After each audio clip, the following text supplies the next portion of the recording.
Yo, what's going on, guys? My name is Isaac, and I'm one of the producers on Team Interbeat Records. Today, I'm going to be cooking up a beat for you guys. I'm going to be breaking down how I mix instruments.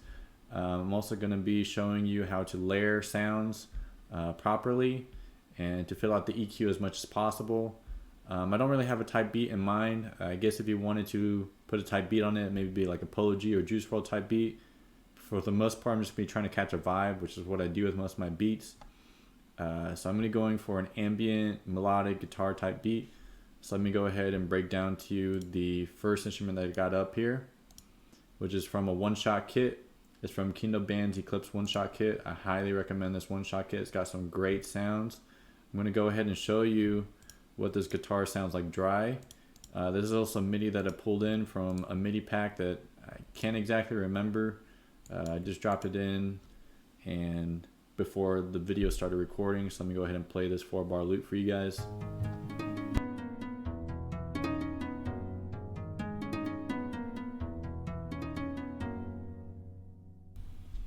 So yeah, that already sounds super fire, super good. So the first thing that you want to do is have some kind of objective in mind whenever it comes to a beat. For this cook-up, my idea in mind is I want to make a guitar beat, you know. I want to make it ambient, I want to make it melodic. So the melodic is going to come from the MIDI, obviously. However melodic your beat's going to be, it depends solely on the MIDI. As far as ambience and the type of beat that you want to go for, that has to go from sound selection, and that has to come from the way that you mix your instruments. So in this case, one very, very important part that you'll notice here is notice my velocities here. So if I were to make it, let's say if I grab this 4-bar loop here and I go ahead and make these all the same velocities, let me go ahead and play this for you now.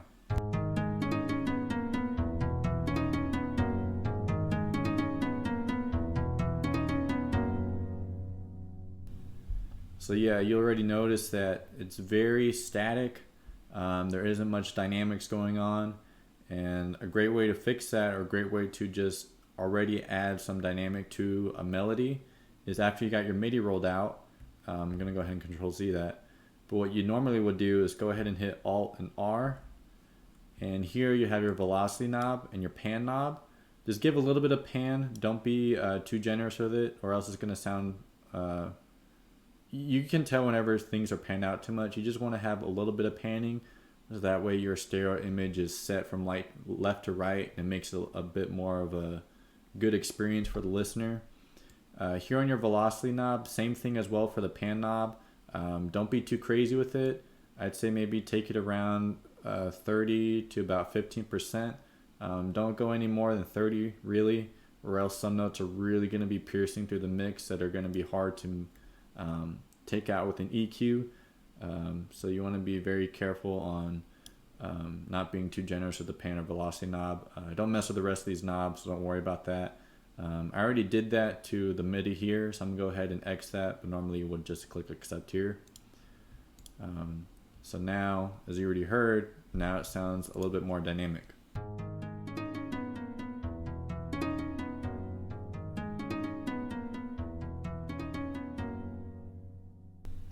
So yeah, the second thing I'm going to do here is on my master channel. You don't have to do this every time, but just for sake of explanation here, I'm going to load up the EQ here, and I just want to show you guys where this guitar falls inside the EQ spectrum.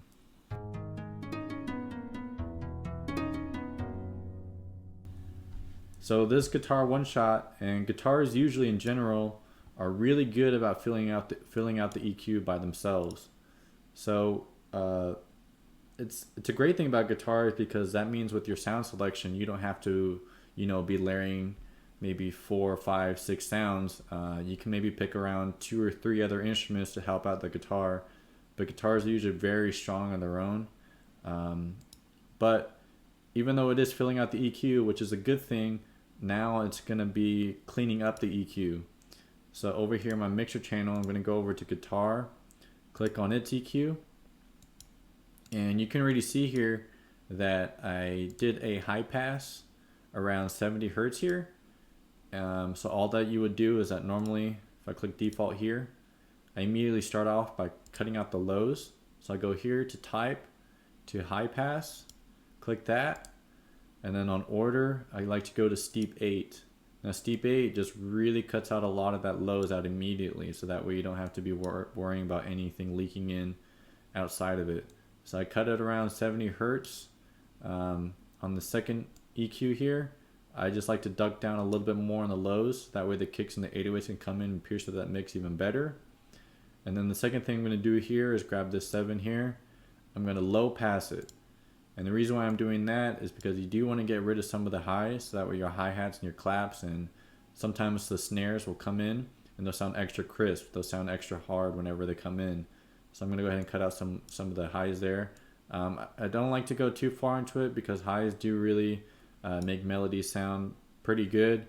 But in this case I do want to cut out some, and I recommend that you do that on every single beat, so that way your hi-hats and your claps have space in the EQ. Same thing that I did here on the 2. I'm going to grab the 6 and just duck it down a little bit. Now I know I'm not doing this, I'm doing this without even hearing the sound, but I already kind of have a general idea of where the instrument fills out in the EQ.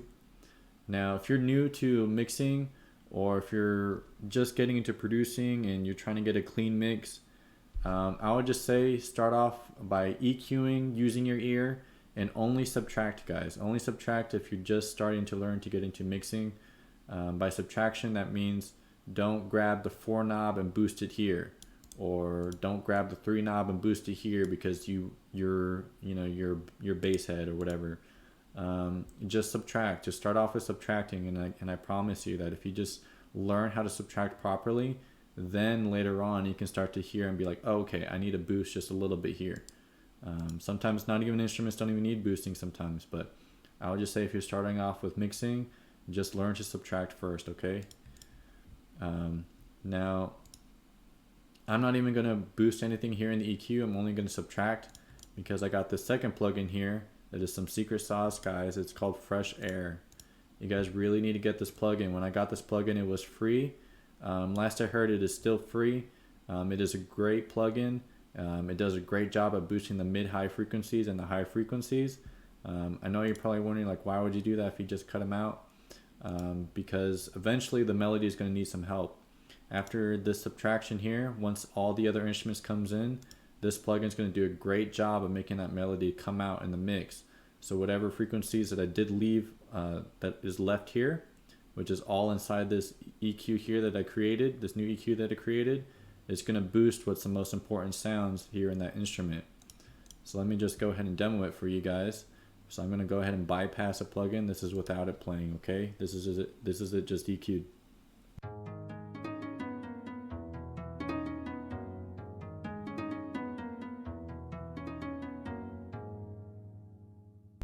So that with the EQ, you probably didn't notice much of a difference, and that's okay. You don't really need to hear anything too drastic.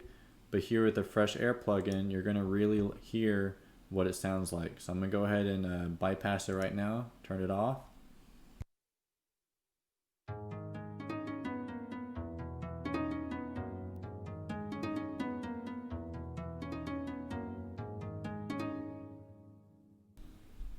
So I turned it on in the second loop, the second bar of the 4-bar loop, and I'm sure you already heard the difference on the boost that it got. So I'm going to go ahead and keep that on.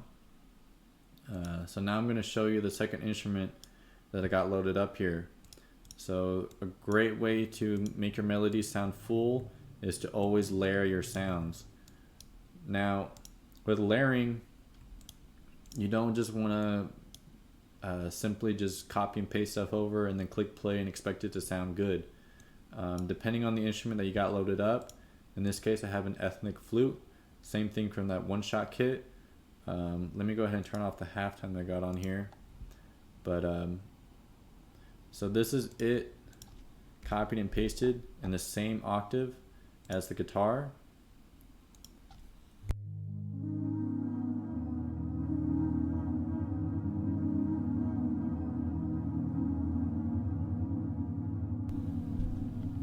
So as you can tell, it already doesn't actually sound too good. That's because for flutes, generally speaking, you don't want them to be too low an octave.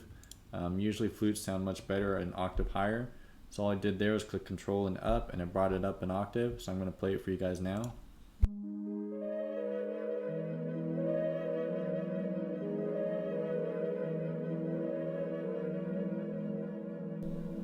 So yeah, and now you can hear the notes actually come out more. You can hear the dynamic of the notes. A great way to create not exactly a perfect counter melody, but to get to make it sound a little bit more different from the guitar that was played. All I got here is halftime loaded up, and as you all know, I'm sure you're all pretty much familiar with, halftime is a great plugin. Go ahead and turn this on. All I did was on this band was I put it around to the middle here, smoothed it out a little bit, cut down the mix around 70%, and what that does is instead of cutting out all of these higher octave notes, it's going to mix the halftime and what I already got here originally played in the piano roll. So I'm going to go ahead and play it for you guys now.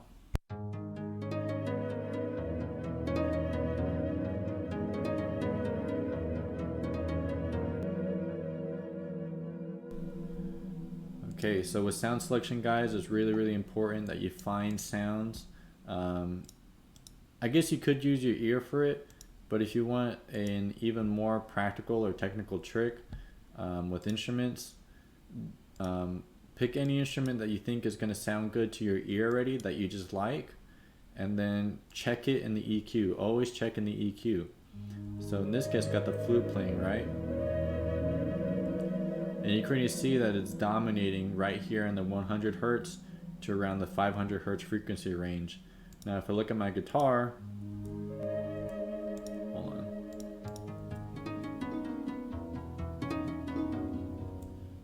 My guitar is also dominating at that range too. So these two instruments are going to be competing for the same frequency range, which isn't good. That's what makes stuff sound muddy. So one way that I could fix that is going back over to my flute MIDI, bringing it up another octave, playing it again.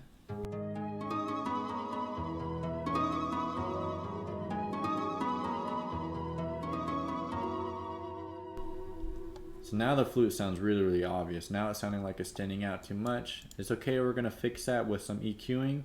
If I check here in the master EQ, and if I just play my flute,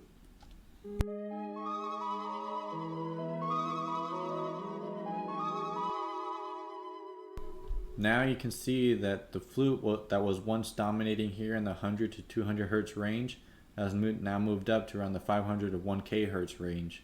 And that's good now, because once I EQ out this flute, and I already EQ'd out that guitar, that's just going to make the flute sound even more obvious there in the mix, and it's going to sit in a little bit better and not make it as muddy. So I'm going to go ahead and start EQing this flute.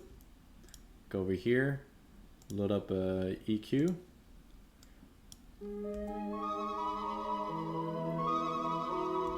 So same thing here, I'm going to go ahead and high pass this. Even though you can't really visually see any lows creeping in the mix, it's still a good idea to go ahead and just hit a bass sweep, a high pass bass sweep.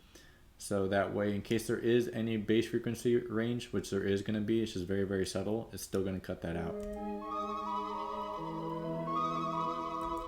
Now in my head, I already remember that the guitar is already dominating here in the 100 to 200 Hertz range. And I can see that the flute still has some sounds piercing through in that frequency range too. So grabbing this too, I'm just going to duck it down more here, so that way the guitar has space. And looking here, there is going to be some sharpness around the 1200 Hertz range. And the way that I'm going to be able to notice that is if I grab this, and if I scroll down on my mouse wheel, I can do a thing that's called EQ sweep. So if I listen here on this frequency range, see how harsh that sounds? So I'm going to go ahead and grab that tail here, go back over here. Instead of pulling it down manually, I just go over here so that it brings it straight down. And I'm just going to duck it down.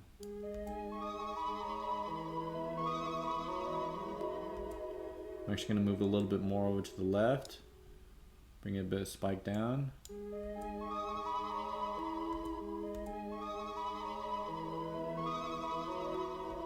And that's going to be okay for now. So same thing here, I'm going to go to low pass, bring that in, duck down a little bit. And that's going to be just fine right there for that EQ. So now that that flute's EQ'd, I'm going to go ahead and bring it down in the mix just a little bit. Hit that guitar down just a little bit down in the mix too. And then let's go ahead and give it a sound all together.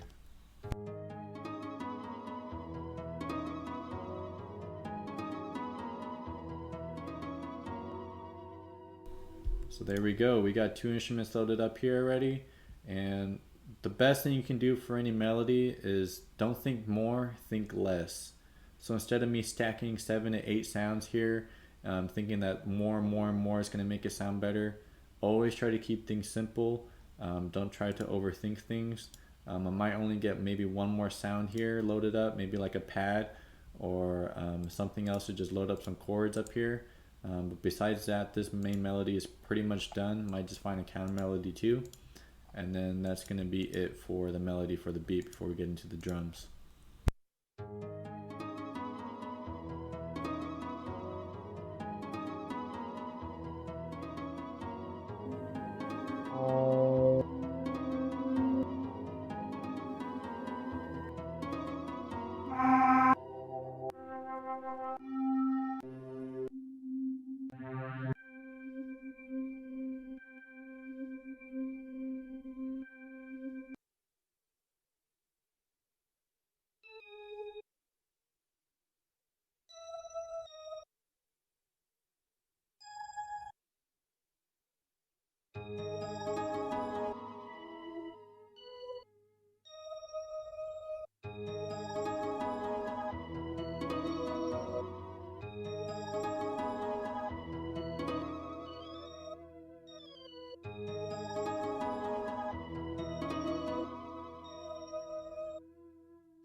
Alright guys, so as you can see I loaded up a pad here.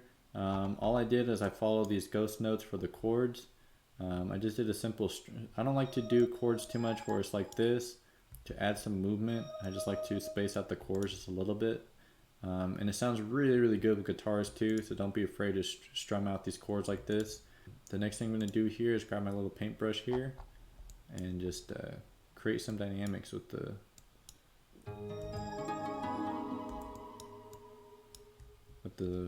melody.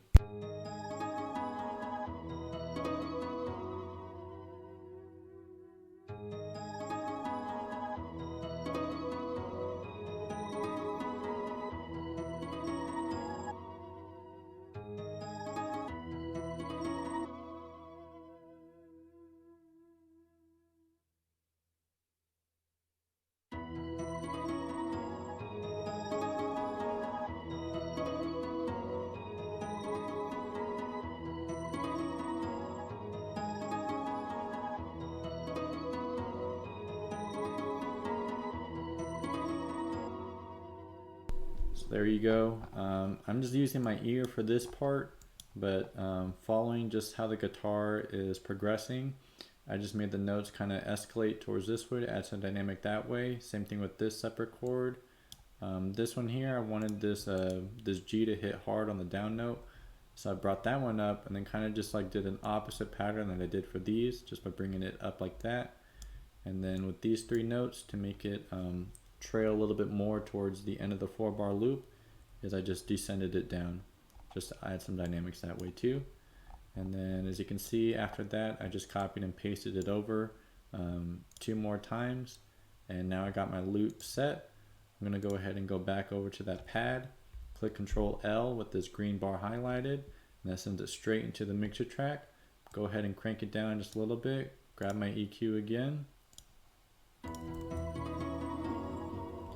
And I can tell that it's really dominating that upper mid frequency range. So same thing here, grab a low pass, high pass.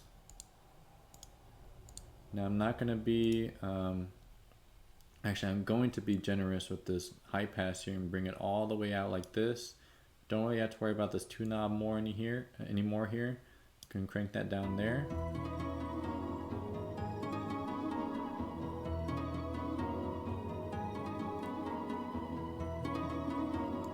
That's really all I'm going to need to do for that EQ, guys. That's simple. Just subtract, subtract, subtract, subtract. This guitar is already producing out a little bit more, so let me go ahead and mix that down. Now here I'm going to add some panning image. So over here on the pad, I'm going to make that 5% over to the right, grab my flute, 5% over to the left. I'm going to keep my guitar in the center.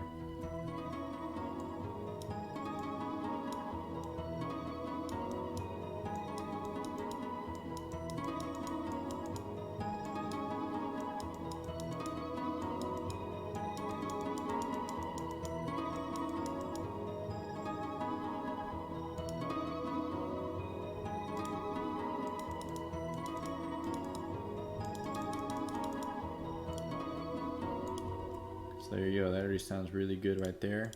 I'm going to go ahead and insert on track 4 here. I'm going to load up a reverb.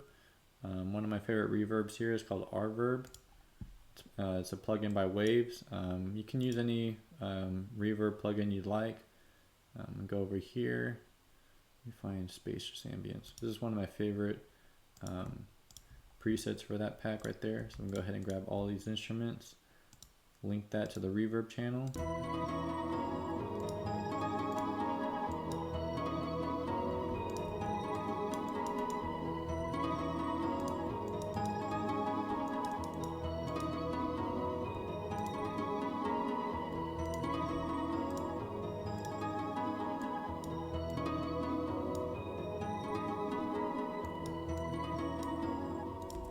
So you can see I went back into the flute because I'm noticing that it was clashing with the pad now. Because the pad, I wanted to have more of this frequency range here. I just went back over to the flute, went back to its EQ, grabbed this low pass here and just brought it in a little bit closer.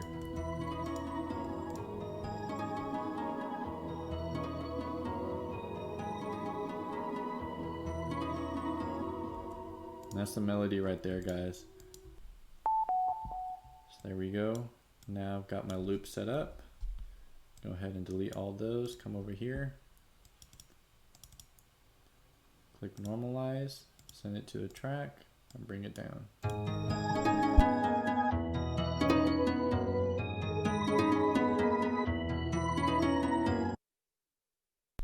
So typically with melodies or loops, for instance, I do like to try to make sure that it stays around under that 6 there on the decibels. I just tend to find that anywhere above that makes the melody sound too clashing or too harsh. So keeping it around that range is pretty good as far as loudness goes. So the thing I'm going to add to this loop right here is some OTT, which is just a multiband compressor. This thing is also free. It's a really great plugin just to kind of keep the dynamics of any instrument that you put this on. It just does a multiband compression on it, make sure it all kind of glues together per se.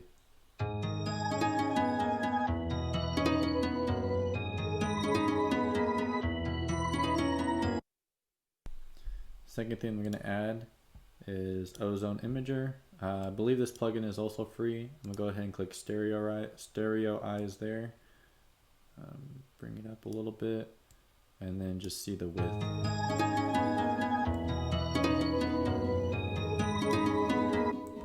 So So as you can tell, this loop is already pretty wide in the mix, so I'm not going to crank it up too much or else it's going to sound way too wide. Just right there is probably fine.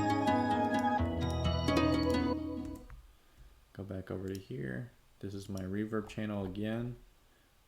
Go ahead and add some delay. You can add any delay that you like. This is just one that I got from Waves that I really like. Crank the feedback down a bit. Go back over to here.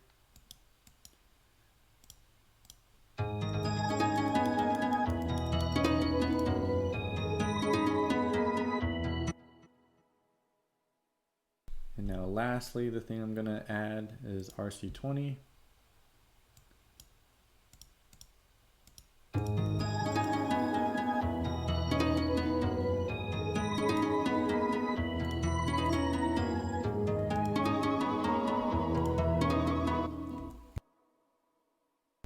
So that's it right there, guys. I'm gonna go ahead and add some drums, and that's gonna be the end of this beat.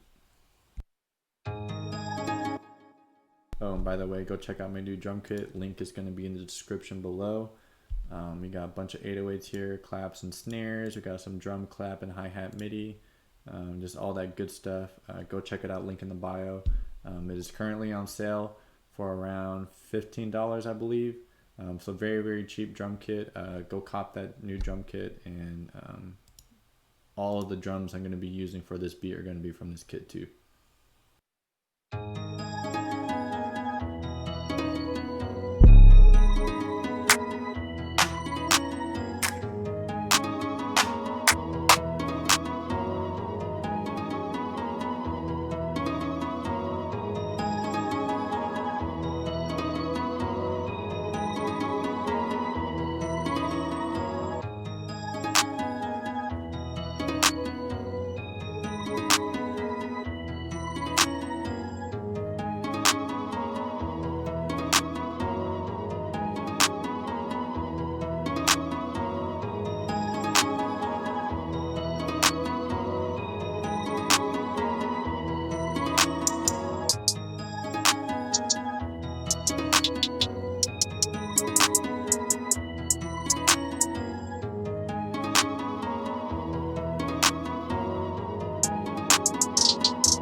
Alright guys, so that's the finished beat. I'm just go ahead and play it from start to finish, and make sure to follow me on Instagram. It's at Isaac_beats. Go ahead and sub to the channel. This is our first video up, and I'm pretty proud to be the first one on it. I hope you guys learned something from this, and catch you on the next one.